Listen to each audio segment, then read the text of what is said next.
À travers les dessins animés, prépare-toi et prends garde. C'est toi que tu regardes.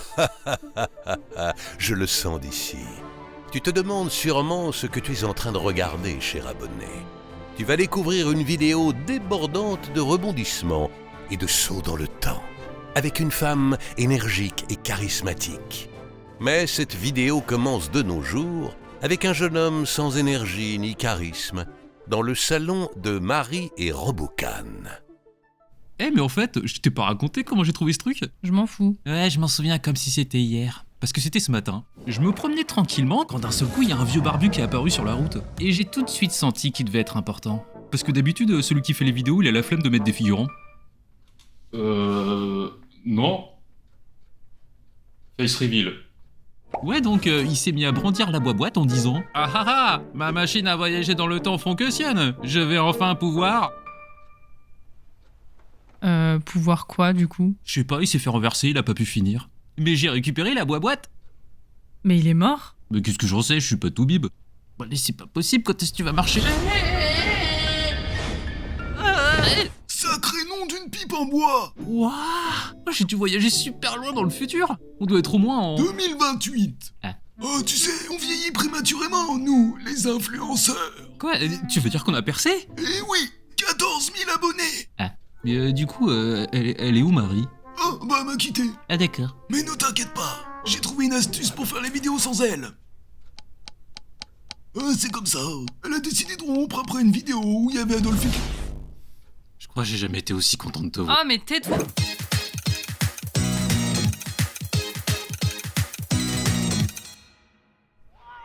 Eh, je sais pas si tu savais, mais... Attends, tu peux me rappeler pourquoi on regarde ça, déjà?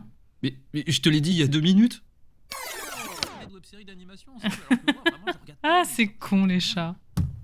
Ouais, mais redis-le, on sait jamais. Bah, je me suis rendu compte qu'on n'avait jamais regardé de web-série d'animation ensemble, alors qu'il y en a vraiment plein que j'adore. Pourquoi on regarde celle-là, du coup? Bah, justement, parce qu'à la base, elle était pas en animation. Ah ouais, pour un format qui parle d'animation, c'est bien, ça nique pas du tout le concept. En fait, les poupées temporelles, à l'origine, c'était une idée de Cyprien. Puis il a fait « François Descraques, créateur du Visiteur du Futur. Yacine Bellous, co-créateur de l'histoire racontée par des chaussettes. Et Navo, co-créateur de Bref, Bloqué et Serge le Mito. Viendez, on écrit une série audio ensemble. » Et vraiment, je me dis, leur réunion d'écriture, bon d'abord, ils devaient juste parler du Japon pendant 1 heure, mais sinon, ils devaient vraiment partir dans des délires, ça devait être incroyable à observer. Un peu comme les miennes, en fait. Ouais, tout pareil. Mais faut savoir que c'est pas sa première fiction audio, parce qu'à l'époque où il était Monsieur Dream, il avait sorti avec un ami une série de sketchs audio qui s'appelait Les Tripes à 2 balles, dont je retrouve pas de traces avant 2007, année de sortie du plus mauvais Shrek, même si le 4 c'est aussi une grosse Tu t'égares. Bah non, j'ai même pas de voiture. Hein? 2. Une fois leur script terminé, ils ont fait un pilote avec un casting temporaire, sauf Dorothée Pousséo, aka toutes les voix de mon enfance, Quoi? Qu'est-ce que je fais? Je suis la babysitter! qui avait dit oui direct alors que c'était celle du casting final qui connaissait le moins YouTube. Ouais, je vais jamais sur YouTube non plus. Ah, c'est con. Ouais, un pilote, ça sert normalement à convaincre de potentiels diffuseurs. Sauf que là, bah, il savait que ça allait être diffusé sur sa chaîne. Il a surtout été fait pour pouvoir présenter le projet aux comédiens de doublage qui ont fait les voix définitives de la série. Mais ça a aussi servi à tester la technique. Le rythme, les blagues, le bruitage, la post-prod, bref, tout pour atteindre le but qui était de faire un dessin animé, mais sans le dessin animé. Ouais, j'ai un peu de mal à voir ce que ça peut donner. Attention, cher abonné, la séquence qui suit sera uniquement sous forme audio pour respecter le format initial de la série. Bon, moi je pense qu'il avait juste la flemme de l'animer. Non. La suite. Mais tu vois, je te l'avais dit que c'était réel. Mais du coup, on est où? Mais c'est évident, regarde là, c'est Marie Curie. Enfin, je crois. Je suis irradiée! Ouais, c'est elle. Alors, excuse-moi de te corriger, mais je pense pas que ce soit elle qui a inventé le curry, Marie. Déjà, bah, elle est pas indienne. Et tu vois bien que ce qu'elle tient et qui brille, c'est pas jaune. D'ailleurs, je trouve ça un petit peu narcissique de ta part de lui avoir donné le même prénom que toi. T'aurais pu trouver plus indien quand même. Mais putain, ce que t'es con, c'est pas possible. En plus, ça existe, le curry vert. Ça m'étonnerait, hein. Et je sais ce que je dis, hein. J'ai quand même joué à tous les Cooking Mama. Tu vois, il y avait pas d'image, mais ça rendait bien. Ouais, je sais pas, je trouve qu'il manque un truc. Ah bah ça, c'est parce qu'il n'y avait pas une composante essentielle de la série, la musique. Ah ouais, on part vraiment sur un tais-toi j'écoute en fait. Et celle de la série, elle a été entièrement composée par Édouard Joguet. Et il a fait un taf incroyable, que j'ai beaucoup trop écouté sur sa chaîne YouTube. Et c'est aussi lui qui chante le générique d'intro. Il a même pris le temps de m'expliquer comment il avait travaillé dessus, mais j'ai rien compris. T'es sérieux? Bonjour, je suis Édouard Joguet. J'ai employé pas mal les couleurs du mode Bartok. La carte lydienne qui est dans le mode Bartok, c'est ma voix sur le générique. Bartok, tout ça est assez logique. Ok, j'ai rien dit. Bah les gars, c'est pourtant simple. Il a dit... Ouais, monsieur, je suis musicien, je suis beau gosse, j'ai mon nom sur un t-shirt, il va se calmer, hein. Le visuel aussi, c'est important. Tiens, regarde, la preuve, c'est que Cyprien, il a invité plein d'artistes extrêmement doués à dessiner des illustrations pour la série. Tout le monde a reçu des scripts contenant des descriptions des personnages et des décors, des scènes qui leur étaient confiées, et a eu carte blanche pour les illustrer. Tu fais dodo? Hein, quoi? Non, pas du tout, c'était pour m'immerger dans la série. Ouais, c'est ça. Oh mais t'inquiète, là je vais parler d'animation. Putain, c'est pas trop tôt? Ouais, celle de Roger et ses humains. 2, 3. ta gueule.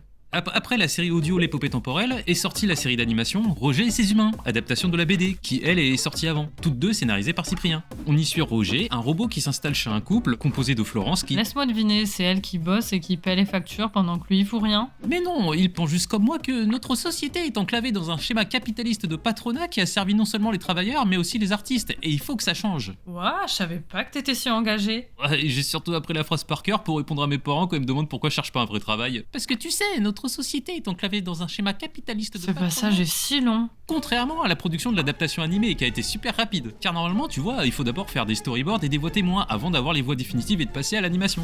Bah là, ils ont pas fait de storyboard et ont directement enregistré les voix définitives. Puis fait tout le montage audio des épisodes sous la direction de Brigitte Lecordier. Et pour finir, l'animation elle a été confiée au studio Ellipse Animation. Car comme le dit Cyprien avec une moustache qui était seulement scénariste sur cette série, il y a toute une équipe de production professionnelle qui s'occupe de choses que je ne sais absolument pas faire. sauf qu'après il a dû apprendre à le faire, en étant l'unique producteur et réalisateur de la série d'animation L'épopée temporelle. C'est quoi l'épopée temporelle? Tu te fous de ma gueule? Ouais.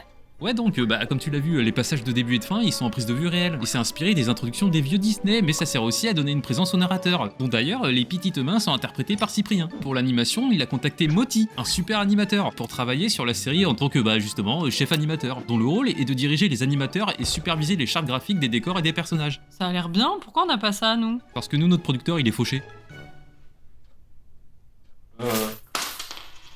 Non. J'ai un Patreon.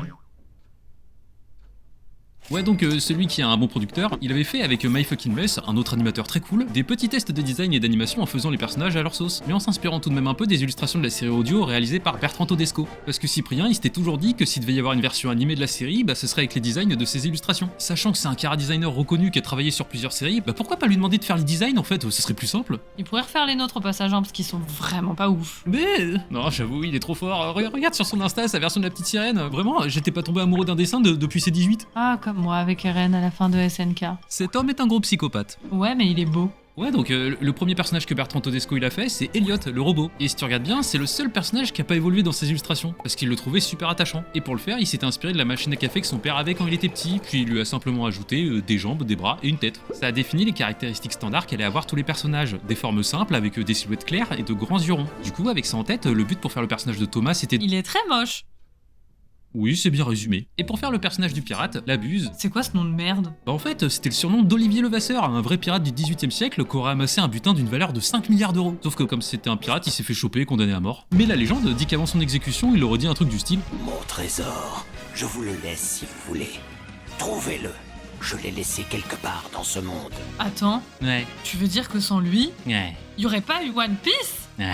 Ok, ça excuse le nom de merde. Donc pour lui, il s'est inspiré des illustrations de Le Dessinator et de Keke, qu'il a mélangé avec un dessin qu'il avait réalisé plus tardivement pour des stickers inclus dans une édition collector de la série audio. De manière générale, tous les personnages ils ont été pensés pour simplifier le plus possible l'animation. Et c'est dans cette optique de simplification que Moti a justement décidé que bien qu'à la base les designs de Bertrand Todesco avaient des contours, de pas en mettre pour la version finale car ça évite beaucoup de problèmes de raccord de traits comme par exemple au niveau des épaules. On devrait faire ça en vrai. Ah ouais, j'avoue. Ouais, non, c'est chelou. Il a dessiné les éléments des corps des personnages sur Adobe Animate, puis ils ont ensuite été assemblés, connectés et classés pour pouvoir faire une animation par interpolation. C'est-à-dire que tu vas faire deux images clés et que l'ordinateur il va calculer le mouvement intermédiaire entre les deux. C'est un peu éclaté là quand même, hein. Oui mais c'est normal, en fait l'interpolation ça te sert simplement de base. Après y repasser dessus manuellement en ajustant la position et en remplaçant des éléments pendant le mouvement, comme par exemple les bras de Thomas. Et le fait que les dialogues ils soient très descriptifs, vu que c'est ceux de la série audio, ça a justement été très apprécié des animateurs. Ça leur a permis de s'amuser et même de rajouter des gags visuels. Bon, parfois c'est à double tranchant, n'est-ce pas, Moti? D'ailleurs, il y a un faux raccord, c'est qu'à un moment, il y a Iris qui dit « Ah, regardez les clés là-bas sur le bureau !» Elles sont pas du tout sur le bureau, elles sont sur un mur. Je pense que les gens ont pas trop remarqué. En tout cas, moi je le remarque à chaque fois, je suis perturbé, mais bon, c'est parce que je le sais. Et maintenant, nous aussi. Y a pas de quoi, Moti. Oh, c'est bon, toi, c'est pire. Tu caches exprès des trucs dans tes vidéos et personne les voit. Oui, bon, ça va. T'avais remarqué, toi, peut-être que dans l'épisode 7, il y a le crâne de Titeuf et Shrek en hiéroglyphe? Ah, Shrek 3, quelle grosse merde. Oui, on a compris, oui. Le 4 aussi, hein. Ouais. Bon, du coup, t'en as pensé quoi? Tu sais, Cyprien, je regarde ses vidéos depuis le collège, mais en grandissant, je me suis détaché de ces formats type sketch, les réunions, les pubs versus la vie, etc. Car moi, je me reconnais plus dans ce type de contenu. Par contre, j'adore tout ce qu'il fait à côté, ses courts-métrages ils sont super, j'ai dévoré les tomes de Roger et ses humains, et justement, j'ai passé un très bon moment à écouter et regarder l'épopée temporelle. J'ai même eu de gros fous rires sur la saison 2, et j'ai très hâte de voir ce que ça donnera la version animée, dont la production vient d'être lancée justement, et qui sera animée par l'équipe du studio La Chouette Compagnie, qui avait déjà fait le générique de la saison 1, et j'ai très envie de... Oh merde. Oui, hello. Est-ce que j'ai parlé de trucs confidentiels, genre la production de la saison 2? Non. Si, je vais quand même sortir la vidéo. Si. Si. Vas-y, si tu veux, fais-la démonétiser, je m'en fous, tu vas faire comment? Ouais, c'est tout? Oh, ça va, je m'attendais à... Encore des intrus dans ma bibliothèque! L'enfoiré. Eh oui, c'est déjà la fin, cher abonné. Et tant de questions demeurent sans réponse. La vidéo a-t-elle finalement été démonétisée? Va-t-on avoir plus de 2 publications sur la chaîne cette année? Pourquoi ai-je maintenant une voix de femme alors que ce sont des mains d'hommes? Des mains cheloues avec des doigts très longs, mais elles sont à qui ces mains en fait?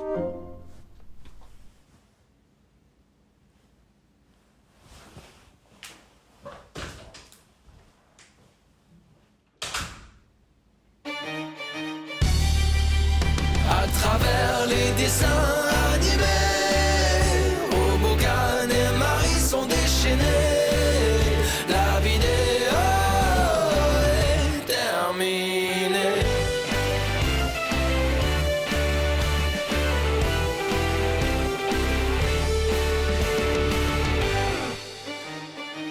La vidéo est terminée.